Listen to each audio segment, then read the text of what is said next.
13 દેશના શિક્ષણ પ્રધાનો અને વર્લ્ડ બેંકની ટીમ વિદ્યા સમીક્ષા કેન્દ્રની મુલાકાતે આવ્યા છે. India summit on education knowledge exchange કાર્યક્રમ અંતર્ગત આ મુલાકાતે આ તમામ લોકોએ ગુજરાતના શિક્ષણ મોડલની નોંધ લીધી છે.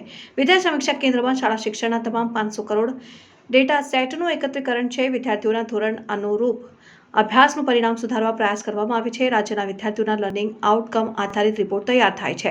લર્નિંગ આઉટકમથી સ્ટુડન્ટ રિપોર્ટ કાર્ડ આપનાર ગુજરાત દેશનું પ્રથમ રાજ્ય છે.